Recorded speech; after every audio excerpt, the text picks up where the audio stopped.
Hi guys, welcome back to Closing Time with Nick El-Tawil. I'm still Nick El-Tawil. This is episode number 100, and I'm here with Ann Rasmussen. You are guest number 100. That's a big deal. Yay. I don't know. I guess it's a big deal. I don't know. It's a big deal to me. How are you? I'm doing well, thank you. I'm super happy to be here in Scottsdale. Because you're from Santa Barbara. Santa Barbara. Beautiful place. And you sell real estate in Santa Barbara. Yes, I do. And you were a side real estate partner. Founding partner, yes. Founding partner. Yes. What's your company called? Bell Tower Realtors. Bell Tower Realtors. Now, Yes. You were telling me the bell tower that's important in Santa Barbara. Yeah. So there's a bunch. First of all, people, when you think of bell towers in Santa Barbara, you always think of the Mission. And as beautiful as it is, you don't see anything. But my favorite place is the courthouse bell tower because it gives you a commanding view of the entire city. Mm-hmm. You can see the ocean and all of State Street and the courthouse and the sunken gardens, and it's just beautiful. And like I said, it just gives you that commanding view. And I have my previous life, whatever, before real estate, I was in law enforcement, and so I love the courthouse. So there you go. It's the first time I've ever heard that. I love the courthouse. Yeah, I know, right? Spent my whole life trying to stay away from a courthouse. I think you need to see how beautiful Santa Barbara's courthouse is to appreciate it, and it's really done in Spanish style. It has all the, it's a piece of art work. Mm-hmm. I guess is the best way to put it. Mm-hmm. It's beautiful, so that's why I love it. I haven't actually been to Santa Barbara.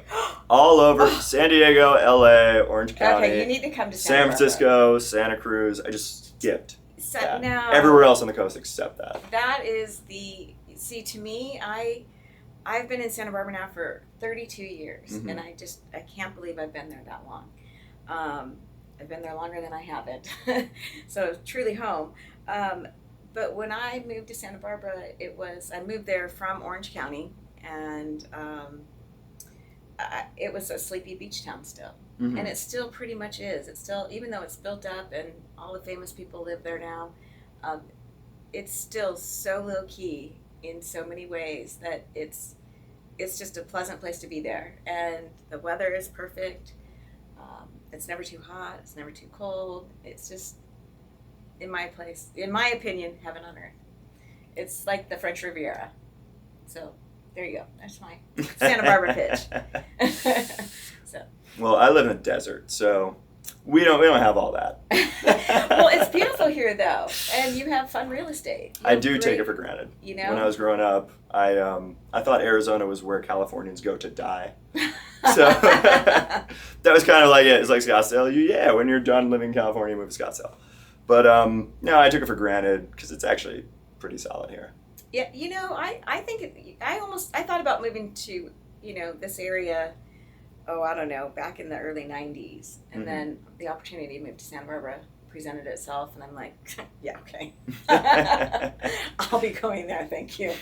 But no, there's a lot of similarities between the two in the sense that there's a lot of people I know that live in Santa Barbara that have properties here in Scottsdale Mm-hmm. or in Gilbert. And some of my neighbor that lived across the street from me, she grew up here in Gilbert, and so now I have somebody else to visit here.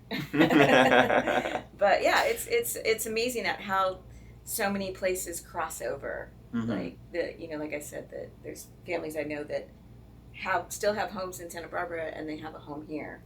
They probably live here 8 months out of the year, and then 4 months out of the year in Santa Barbara, or vice versa. Mm-hmm. It's because it's just a beautiful place. It's beautiful properties. Mm-hmm. That is somewhat understated at times, don't you think? Or, compared to New York, it's so, I don't know. And Beverly Hills, it's so edgy, I guess. I don't know. Yeah. We don't really have historic properties here, which is kind of disappointing, but we do have nature right in everything. Right. So we got the mountain in the middle of the city, Camelback. Yeah. So the indoor-outdoor thing is what we do best. Right. Yeah. Right. Except for the summertime. Unless you have the misters or something. They do misters or AC. It's really not that bad.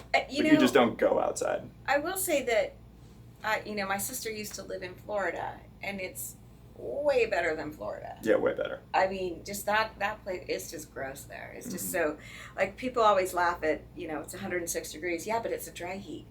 Well, it really makes sense if you've ever been to Florida and it's 106 degrees and 100% humidity. It's like, you can't breathe. You're just like, whereas here, it didn't feel like it was 106 degrees outside. Is it already 106? Well, Kill me, Jensen. It's pretty warm out there today. So you from California, born and raised? I am, yes. I grew up in Orange County, in Anaheim, and lived in LA for a little bit, back in Orange County. And then, like I said, I moved to Santa Barbara 32 years ago and never looked back. Met my husband there, had 3 children there. They're all grown now. And they're going to ASU. One graduates from ASU, yes, today, in accounting. And then I have a daughter that lives in LA, and my youngest daughter lives in Fullerton. She's still in college. Okay. So Fullerton is in Orange County as well, but it's a state inland. school. Yeah, it's a state school. Okay. And it's, I don't know how to explain it. It's near Brea or Fullerton. Fullerton. Cal Fullerton. Cal State Fullerton. Yeah, I know Cal State Fullerton. Yeah, so that's where she goes. That's where I went to. It's my alma mater. Is it? Yeah, Kevin Costner also went there. I did one semester at ASU. I dropped out. Went to New York. I thought maybe I'd go back. Oh, no, I went there for college, but I was never serious about college, so I dropped that a second time once I started selling real estate. Right. I'm very curious to see what's going to happen with universities and colleges in the next 5 to 10, 20 years. Yeah. Because you can really see how far, there's so many people now that drop out of college, but they don't need it because of what they do. The different influencers or podcasters or, so many people do so many different things, and it's all about imagination. Like, who ever thought that you could go and work for a company and play video games all day? Do you know what I mean? My niece works for this fabulous company. She's, she graduated UCLA with a engineering, whatever it is, computer science, whatever. And she works for a big company, and that's what she does, is she does gaming. And, like, how cool is that? I mean, if you're into that, I mean, I'm not. I'm technically challenged, but, she, like, I just know people that do that. And a lot of them drop out of college to do just that. They write programs, or they create video games, or, I don't know, like, the world has definitely changed, and it's going more and more into, especially with AI, not that form of education. It's just a check mark. It's not giving you the education you need. All you do is cut and paste now. I think back in the day it was you go to college, you get a job. Right. But a lot of people don't want to have jobs. A lot Right. of people want to be entrepreneurs. Right. They want to do this. And does school teach you how to be an entrepreneur? No. Are you learning how to be an entrepreneur from a guy who has a job? Probably not. That's right. So, there's a lot to be said about just doing things and just trying things. Right. That's why Jensen and I get along so well. He's nodding, smiling, playing video games on his phone. He's getting paid for it too. See, he gets paid to do video games. No, exactly. It's definitely like, it started to do a transition. I would say within the last 15 to 20 years, it became, it didn't matter what you graduated with, as long as you graduated, because it shows that you completed something. At least that's how it was starting to transition when I was going to college, and because anything that you did, you had to be trained. So, if you wanted to go to law school, it didn't matter if your degree was in English or if it was in political science. Maybe if you wanted to go to Harvard, maybe it was important. But to get a law degree or to become an attorney, you didn't need to have, you could major in anything you want to and still go to law school and be trained. So everything required training, and it wasn't like in the old days that you learned your craft or your trade while you were at school. Maybe it does in acting, though. I think you learn more about acting, writing, music, etc. at college, performance. I don't know. What do you think? I just do things. I don't like to, if someone tells me to do it like this, I just don't listen. You do it your way. Yeah. Our side training, and sorry guys, this is real, all our side trainings They want me to watch them, like, so I can teach people. Like, I don't watch any of them. I'm not. I learn by doing. I went on the side app and I just made a bunch of fake transactions, played around. I figured it out. Yeah. Like, I know what to do now. Yeah. I trial and error. I figured it out. I like learning from people Mm-hmm. and talking to people on how they do things and what makes their business unique. Absolutely. So I do like that, but I don't like And- authority teacher figure telling me what to do. I don't No. learn that way. I don't either. I learn by people Mm-hmm. and talking and like you said, trial and error. Mm-hmm. And one of the things is just being me, and like shorts. Like I said. How dare you wear shorts in Arizona in the summer? Yeah. How dare you? I know, right? But yeah, I do. I'm very happy with Side, and I've been a realtor for 19 years now. How'd you get into real estate? I just kind of fell upon it. Mm-hmm. One of my girlfriends came over and said, "Hey, I'm going to sell my house. I'm going to take these real estate classes. You should do it too." I'm like, okay. I went and took the classes, and then I kind of worked as her assistant. Life kind of happened, and then she said, "Okay, I need you to be licensed if we're going to work together." Okay. So I went and got my license, and then it was 2017, and the market started to crash. Sorry, 2007. And the market really started to change in 2008, and so she's like, "Yeah, I can't afford to pay you as an assistant anymore." I'm like, "Okay." So in 2008, I went out on my own, trial and error, didn't have a mentor, didn't have any real training, just kind of found my way, and then never looked back. And now you're a founding partner. Yeah. Congratulations. Thank you very much. I don't think I would have got into real estate if I was here in 2009, 2010. It was bad here. Right? It was so bad. It was. And like some of my very first offers that I wrote were short sales. REOs. No, not yet. They were short sales. Short sales. And people didn't know how to do short sales. So we would write an offer, our offer would get accepted, but you wouldn't go into escrow until the bank accepted the offer, and that could take 3, 6, 9 months because nobody knew how to do short sales yet. Mm-hmm. And then somebody else would come around and make a better offer, and then they'd kick us aside, kick us to the curb, and take the better offer. And they were allowing that because, once again, nobody knew how to do short sales. Mm-hmm. And then once they started getting more specialized and having trainings on how to do them and working with the banks, then short sales became at least how to do them. And then it all went to REO. Mm-hmm. All of it went to foreclosures. And there were just so many of them, and we only had like 2 agents in town that did foreclosures, and they just had the market on it. And slowly but surely, once again, the banks saw that they were double ending everything and what have you, and so they started training more people on foreclosures. Mm-hmm. But yeah, I didn't. For a new agent coming into the business in 2008, people thought I was crazy, and I'm like, well, okay. And I did plenty of business. I don't know how, but It's I the did. best time to start. Yeah. Because everyone else thinks it's a bad time. Right. So that means it's the best time. Right. And Yeah. I did just fine. For the most part, in the 19 years, I've had maybe 3 bad years. Mm-hmm. A lot of okay years and a lot of great years. Mm-hmm. So it's an okay year so far. I love that. So far. You're a fighter. I am. I'll make it happen. Now tell me about your business here. Tell me how you started back. You started in New York doing real estate. Yes. So I was in school in New York. I really wanted to be Kanye West, as I mentioned earlier. So I made like thousands and thousands of tracks on my computer, going around to different record labels. No one hired me. I had a friend who I met while I was at school.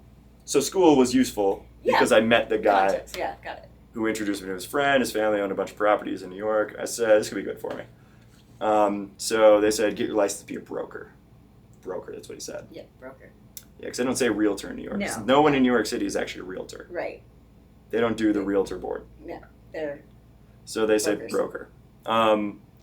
I get the job. I start running around doing rental apartments. I'm like, oh, I'm just a real estate agent. That's when it hit me. yeah. When I'm out there like actually doing deals. I'm like, Right. oh, now I'm a real estate agent. Okay. That would have been fun though. What Yeah. part of New York did you do? So I was in Manhattan, and I lived in Manhattan the whole time, but I also went to Brooklyn, did a bunch of deals in Brooklyn. Queens, I think I had one, but it was mostly Manhattan, Brooklyn. That's fun. Yeah. I just got back from New York. I went in end of March, first week of April, and I love going to visit. I don't know that I could live there though. I'm too slow paced. It was one of those things you had to do in your 20s. Yeah. Yeah, it's like if I didn't do it right when I did it, you can't do it later on. No. You get too used to all the other creature comforts, right? Yeah. Like not having to take a subway or 3 hours to get one place. I actually miss the subway. Do you? I do miss the subway. I have a car. The first car I bought was 31 years old, so that's my first car. But yeah, the subway was great. Like, it would be faster than a car. Yes. Like, you could hop in a cab, and it would take 20 minutes, but hop in the subway, it's 10. Yeah. I think what's interesting is that we don't have any type of, transportation like that. And, No. They have the metro now in LA and whatever, but it is nothing like the subway system in New York or the BART system in San Francisco. We just don't. Everybody drives in LA, and it's too bad. It's unfortunate. I think the future for us, self-driving cars. There you go. Once they're cheap enough that you can just hop in a self-driving car, that'll be our subway. The self-driving cars, they're probably not as good with all the curvy streets in LA. It's interesting is that they'll really have to come up with a way to anticipate it can control you, like where you're going, and that's great. But it can't control the idiot that comes across 5 lanes and cuts you off or like just rams right into you. You can't prevent that from happening, and if you're driving yourself, then you can swerve or stop, or you have a little bit more, if you're a defensive driver and always looking around. I'm not, but if you are. You don't trust robots. I can tell. You know what? Have you ridden in a Waymo? I have not. We don't have them in Santa Barbara. Okay, we're going to take a Waymo after this. Okay. Good thing I have some anti-anxiety medication with me. No, the first time I ever saw, which is funny, when my son came out here 3 years ago to ASU, was the first time I saw those little robot delivery food things, and we just would follow it around because I'd never seen them. And I live in a college town, Santa Barbara. We have UCSB there, which is an amazing university. It's part of the UC system for California, and I hadn't even seen them in Isla Vista, which is where Santa Barbara, UC Santa Barbara is. And when we saw those, we were just cracking up. I didn't, and same thing. This was the first place I visually saw like one of those robot cars. Waymo? Is that what you Waymo. said? Yeah. They're actually so popular with tourists here that the tourists make them more expensive than a Lyft. So it's like there's no reason to even use it because it's more expensive. It's literally just tourists come like, oh, it's a Waymo, and they just love funny. it. Yeah. So it's like it's totally impractical for us. Yeah, it's. I think it's an age thing. I'm just still getting used to, I'm a Gen Xer, so best generation. Yeah, that's what my parents always tell me. Yeah.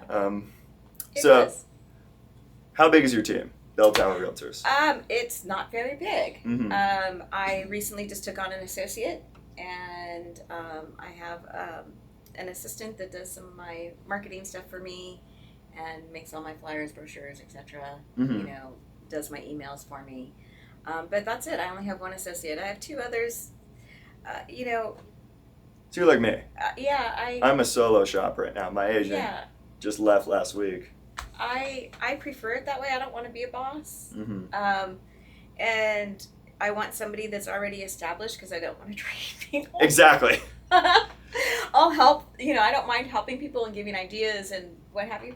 But a lot of the things that I do, I'm very, I'm not one of those agents that has 1 million listings. And so if you're new to the business, I'm not the right fit for you. You need to go be with a company where you can do open houses every weekend.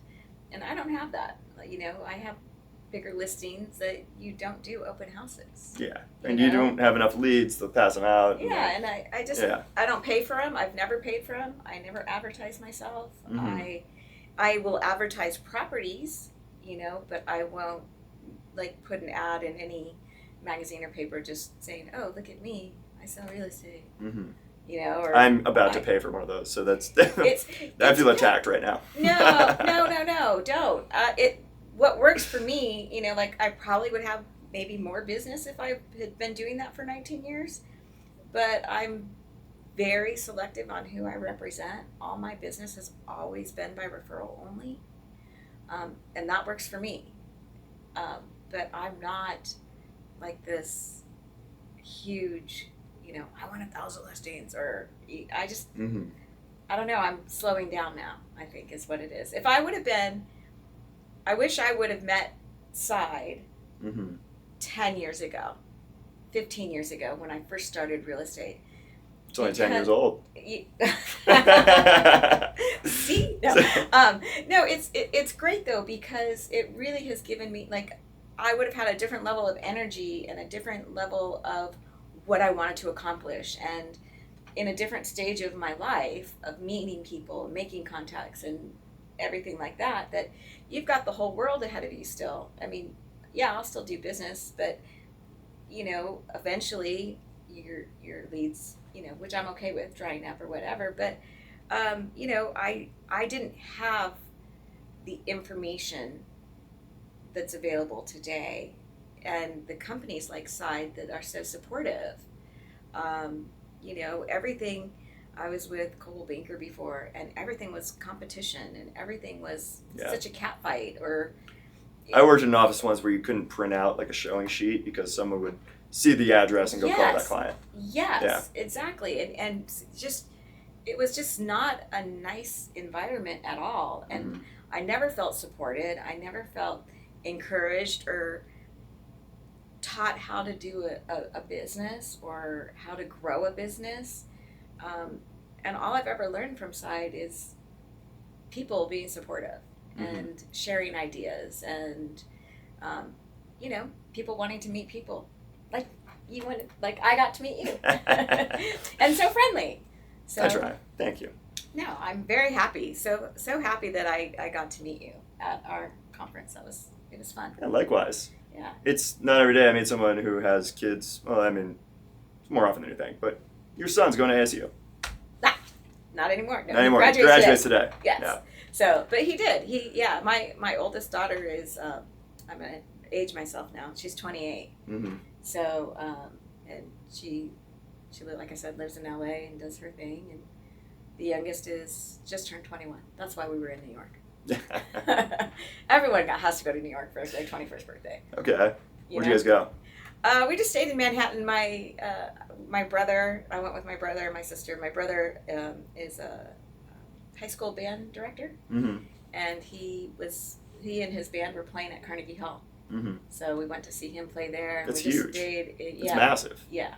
Oh, he's good. Yeah. He's pretty good. He's been in the Rose Parade a few times. This is his 4th appearance at Carnegie Hall. Okay.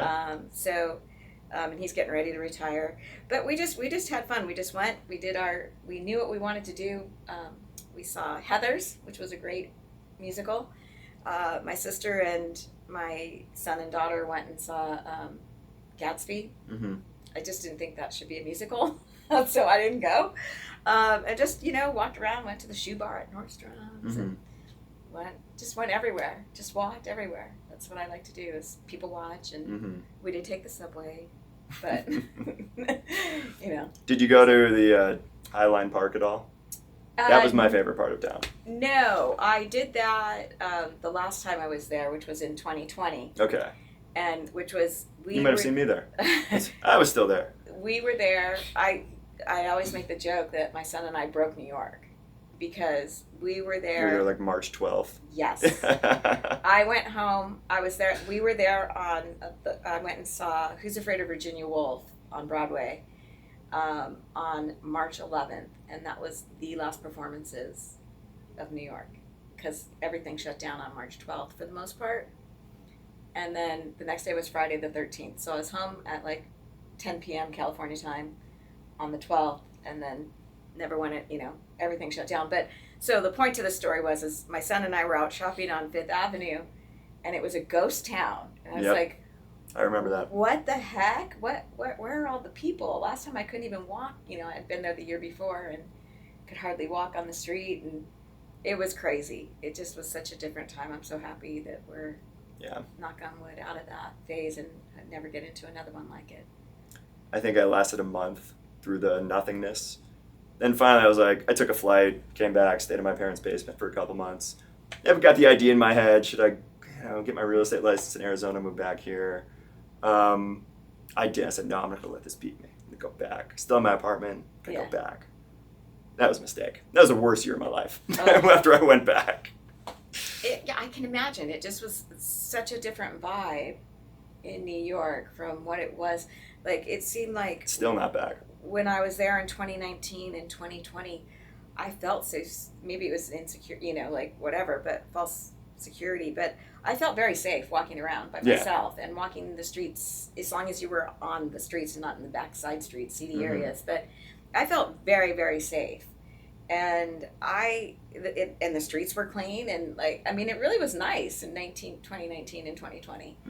And you definitely could feel the change when I was there this year. But it seems like it's starting to kind of get back. I don't know. I lived next to a 24-hour CVS. It was 24 hours for years. Locked up. 2020 happens. They close at 11. I looked on Google Maps the other day just out of curiosity. Still closes at 11. We have a 24-hour Walgreens here in Scottsdale, so it's the city that never sleeps. Yeah, it goes to sleep at 10 o'clock now. It's kind of like Santa Barbara. No. That's the one thing about Santa Barbara is that it's still, like I said before, a sleepy beach town. It's still pretty sleepy. Like all the places that are open 24 hours, like you said, say a CVS, a Walgreens, IHOP, whatever. They close, like, people stop serving dinner at 9 o'clock. That's it. Everything closes down, except for bars. And there's still some fun bars out there, I guess. I don't really... It's a college town. It is. So, yes. That shows how little I know about Santa Barbara. I didn't even know it was a college town. Oh, yeah. It's... but most of it is, like I said, there's a... where the university is in a little place called Isla Vista. That's like the little... community within a community. It's near the airport, and it's a great little college town. Like truly, you walk to your university, you walk off, your grocery stores, your pizza places, bars, etc. Everything's there. And then a mile away is this new marketplace. It's only about 15 years old, and that's new, in the sense that because nothing was there before. And now there's like a Home Depot and a Costco and so they have, it's close to everything for these college students. They can take the bus, ride their bike, or drive. It's hard to drive in Isla Vista. There's no parking, just like in any college town. It's a big college town. You need to come. I will. It's on my list. All right. You know what you need to do also is look on... See the bell tower? Yes, of course. No, look on the website, the Santa Barbara Bowl website. It is the best venue to see a concert. Santa Barbara Bowl? Okay. That's what it's called. Like the Hollywood Bowl. Okay. So if you go to the very best part of the Hollywood Bowl. Oh, the bowl. Yeah. Not a bowl. Yeah. Okay. It's a bowl. Anyway, the Santa Barbara Bowl, it's a place for concerts. And it's the best venue. There is not one bad seat there because it's small. I think it holds maybe 10,000 people or so. I'd have to look that up. I might be wrong. Maybe it's only 8,000, but it's a very small venue, and we've been what's called concert club members. So we go to whatever concert we want to and have our same seats all the time, and we have parking, and so it's like going to the movies for us. Expensive movie, but because we know where we're going to park, we know where our seats are, we know, right. And it's just a great night out, and it's look up what concerts are there. They don't it's becoming more and more popular, especially for newer artists. So you'd probably a while back, like maybe 2-3 years ago, Olivia Rodrigo played there when she first started out. Oh, my favorite. And I don't know who's there. I don't know, like a lot of the old timers come back and they play there every year. Like James Taylor, he's always there every year. I will say, I do like the smaller venues. Yeah. Yeah. You look it up. Is it standing room or seats? It depends on who's playing. Depends on who's playing. Last year, we had Paul McCartney play. That's a legend to have that happen. We've had some of the older bands come, but Every year James Taylor comes. Every year Jack Johnson comes. Every year, you know what I mean? Like these people that know the town or lived in town or what have you, they always come and play. Katy Perry, we used to play there every other year, but then she hasn't been there in a long time. But it's just a great venue. Look it up, and then I'll make sure you get tickets, because I can get tickets to that. So you got to come to Santa Barbara. Deal. I'm coming. It is. So who's moving to Santa Barbara? Mostly, we had a big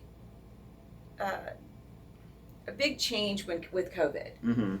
Everybody found out that they don't have to live where they work, and so we had a lot of people coming in from LA, San Francisco, Chicago, New York. Right. That's probably huge for you guys. Yeah, and they moved to Santa Barbara, and basically prices almost doubled. You know, like little tiny shacks that were already overpriced at $500,000-$600,000 were now $1.2 million.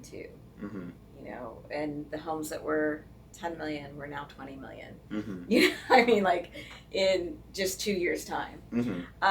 And now it seems like we still get, you know, the LA, San Francisco people, but we have a lot of Midwesters, people from the Midwest coming to move to Santa Barbara. They're either coming here to retire, or they're coming here to have their second home, to move here, live here, like be snowbirds in Santa Barbara.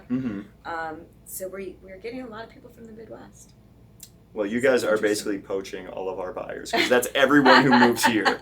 The Midwest, kind of like Midwest. People who don't need to work in a big city. Yeah, so that's what they do. So what they'll do is they'll have their winter place here, and then their summer place in Santa Barbara. See? Well, that's a good dream. You know, I always wanted a summer place in Newport Beach, but maybe I should... Santa Barbara. I should see Santa Barbara before I make that decision. You know what? You really need to, because I'll say Newport Beach, I love Newport Beach. Like I said, I grew up down there. But Newport Beach, San Clemente, they're beautiful towns, but they are so congested that it takes you, like right now, still in Santa Barbara for the next, I don't know how long, year or so till they grow again. You know, we have the 101 freeway that just goes through the middle of town, and we talk about how long it takes to get somewhere. We don't, you know, like, it takes 10 minutes, or it's 10 miles away, you know, and if you're in Orange County, 10 miles away could take you 2 hours. Whereas in Santa Barbara, 10 miles usually only takes you 10 minutes, because you just get on the freeway. So everything's in, you know, how long does it take you to get to the freeway? 2 minutes. Okay, so see you in 20 minutes, whatever it is. You know, everything is so close that, you know, but yet there's a lot of properties that have a lot of space, you know, half-acre parcels, 1 acre, 2 acre, 10 acre, whatever. This just blows my mind that there's a beach town in California that is still not completely congested. It's amazing. But it's like... It is. Everything you hear about California, I guess they just skip over everything that's not LA, San Francisco. It's the best kept secret, but yet it's gotten out now. So it is very expensive to live there. It is one of the most, excuse me, expensive markets, you know, like San Francisco and Beverly Hills and Scottsdale. You know, there's not... Scottsdale's not anywhere near that level. Paradise Valley, yeah. Okay. So it is. It's very interesting at how expensive it is to live there. And so California has come up with affordable housing laws. So now they're skipping all the Coastal Commission rules, and so it's kind of a controversy going on right now. We do need some affordable housing, but what they're trying to do to our town is trying to build not pleasant. Like affordable apartments in front of the beach. Yeah. There's actually one proposed right now that's going to be sitting. It's a huge problem right now. It's right behind the Mission. And so you see the backdrop of the Mission, and you see all the hills and the mountains, and the front of the Mission you can see the ocean. And they want to just ruin the charm of this old Mission by putting this 6-story apartment complex behind it. It's or 7-story. I don't know how big it is. I forget, but everybody's up in arms about that one right now. And I think what sometimes they do is they say, okay, we're going to build this 7-story apartment complex, and just so that they can get two, 2 stories built. Actually, yeah. In New York, developers did that too. Yeah, and then they go, okay, well, we'll scale it back. Okay, no, oh, okay, we'll scale it back. And so I think that might be what they're trying to do, and I'm okay with that if that's what it turns out to be. But if they put some big, it just doesn't fit the landscape of Santa Barbara. Mm-hmm. It's a beautiful town, and it'd be like somebody putting a big monster skyscraper in front of Camelback. You know what I mean? Like, just huge. I don't know. Don't give me ideas. Okay. You go ahead and do that. Don't give me ideas. Hold I won't on. be here to see it, so I'll help you with that, though. I'll give you all my ideas of how to make it feel like Santa Barbara. No, it's very hard. There's got to be some middle ground, I think, of pleasing more people than just one group, and I think that's what we're having trouble with right now. Yeah, I really got into all that stuff when I was in New York. I lived in the West Village, and I did a lot of sales down there. That's a historic district, 6-story height limit. Yeah. So it was the most strict in all of New York, and you had to deal with that every time you were doing a deal, or would a developer buy this? No, they wouldn't because they can't get the air rights. So that was always super interesting to me, and I tend to agree with it when something, has that historic character. You have to preserve it. Yeah. You also need housing. You do, but could you imagine if you have all these 6-story, buildings, and then all of a sudden, right in the middle or at the end of one, there's a 12-story building? No, I would hate it. It would look ridiculous. I would absolutely hate it. Yeah, or right in front of something that you love. Any of the parks that they decide to, tear down or whatever. And yeah, we do need housing, but you got to keep some. Right. It can make sense. It can fit with the character of the town. There you go. The character of the town. Tasteful. That's what I was looking for. Yeah. Tasteful development. Yes. Yeah. Exactly. Actually, it probably wasn't even COVID that made me leave New York. I lost my view in 2021. That's what it was. Someone built an apartment right behind me. I could see over the whole West Village on the 3rd floor. Some guy bought 2 buildings, built a giga mansion for $30 million or something. Cut off my view. Oh, yeah, that would be it, That was why I left. COVID was nothing. I'll tell you, that's one thing about Santa Barbara is that you always know when somebody's building, and you have view ordinances. And, you hear all the fights. It's really fun.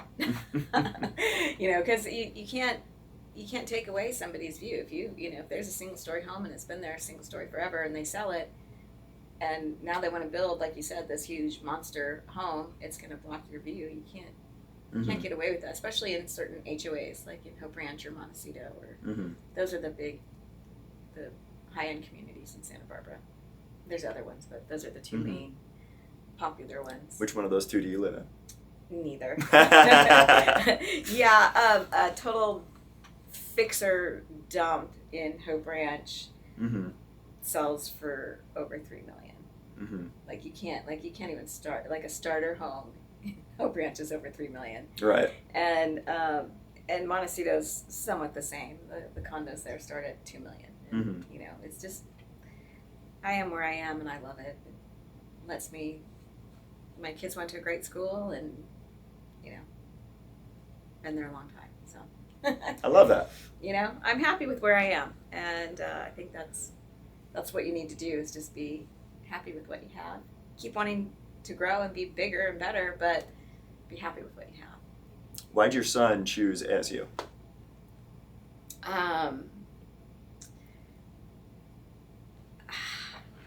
Because he was kind of lazy. I'm glad you said it. No, I mean it in the sense that it's kind of sad. He was one of the COVID victims in the sense that he graduated high school in 2020. So he didn't get to have a prom. He didn't get to have a graduation. He didn't get to go away to college. He was a musician. He played classical clarinet and piano, and he got accepted everywhere he applied for the most part. He didn't get accepted into USC, but okay, whatever. He got accepted everywhere though, and so including ASU, Boulder, whatever. And he didn't get to go away to college, and he wound up going to Cal State Long Beach, but it was all online. How can you play music online? You can't. How can you be in an orchestra or a symphony or anything online. Mm-hmm. You can't. Mm-hmm. So he really got discouraged. And so then he wound up just saying, forget that. I'm not going to do school online. At least in Santa Barbara, I can be in person.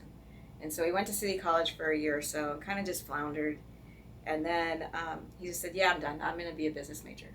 And so when he went to apply for schools, he got accepted into, what's that one in Texas? Whatever. Anyway, one of those, TCU. And to Boulder and to ASU. He got accepted, but then TCU wanted an essay. He was like, yeah, I don't want to write an essay. And then, Boulder wanted him to come back and audition. He goes, yeah, I don't want to do music anymore. And so he's like, yeah, I'll just go to ASU. Let's go check it out, Mom. So we came here and we loved it. The campus is gorgeous. And, it's a direct flight from Santa Barbara. Can't beat that. Not too bad of a drive for when he comes home, for when he would come home for the summers or, winter break. But it was, and plus the business school was amazing. Mm-hmm. They have a great business school. And then he switched midway through from just business into accounting. And there you go. So now he's graduating in accounting. But he still plays clarinet, probably a couple times a month, and plays the piano every day. So that's cool. Yeah. That's cool. So he keeps it as his outlet, which at least he keeps it up. Yeah, once I gave up music, I was over it. Just done. Aww. Never again. Do you play the piano? No. Okay. Well, you gotta learn. Yeah, if I did learn, so that's the one thing I wish I learned was piano. So easy But to piano, learn you these can do days. anything. I couldn't learn it, but you can. There's so many different YouTube videos out there Yeah. of how to play, and it's different with reading notes. I mean, it's like my daughter taught herself how to play. Mm-hmm. So, it's pretty cool. That's your next thing too. Come to Santa Barbara and learn to play the piano. I'll give you 3 I'll years. go to Santa Barbara, learn to play the piano. Your son buys his house with me. Deal. Fair deal? Boom. Fair deal. You got it. He will too. He's got a nice job lined up, and he's one of those guys that'll he's good at anything he does. I love that for him. Yeah, he's good at sports. He's good at music. He's very bright. He's just one of those guys that's good at everything. Loves Legos. Do you play with Legos? I actually do like Legos. Okay, I'm gonna. When I was younger, I don't have any Legos as an adult. Now, you know what? Like, all these companies, these big tech companies and stuff, or accounting companies or what have you, they actually encourage you and give you, like, okay, you could use it for a gym membership too, but they give you like a stipend each month to at the accounting places. They call it their Lego allowance. And so he gets like money to go buy these, but they have these really cool architectural Legos, like, the Empire State Building, or, Big Ben in London, or the Eiffel Tower, or whatever. They have all these different huge architectural Legos that are pretty darn cool. You're gonna have to try one. Okay. My son, he'll make me they have these flower arrangements and stuff. Anyway, there you go. Did he give you Lego flowers for Mother's Day? Not this year. Yeah. He has. Sounds like he has in the past. He has. I have them in a nice little vase on my desk in my little office, and but we also have all the cacti ones, and at Christmas I bring out my poinsettia one, and you gotta see them. They're really funny, but they're very good to distract your brain, to actually unwind, and if you don't throw it at someone. Step on it. Oh, that's painful. Well, and we're running out of time here today. I'm sorry. Thank you. Thank you so much for having me. Do you have anything else for the camera? No, I'm just... She doesn't do advertising, by the way, people. She's all referrals. You can't work with her. You actually can't. You can, She's because Nick will refer you to me. See, that's a referral. There we go. So if you're moving to Santa Barbara, there you go. I, love working there, know the town, know the schools, and love being here. Can't wait for you to show me around sometime. Definitely. Show me some more of the great Scottsdale haunts. Give me the list of places to eat. Okay, I do have one more thing. What is the best Mexican restaurant here in this area, the Phoenix, Tempe, Scottsdale area? Because I cannot find one. It's going to be some hole in the wall that I wouldn't even know the name of. What do you think, Jensen? I'm bougie. So, Okay. Soul?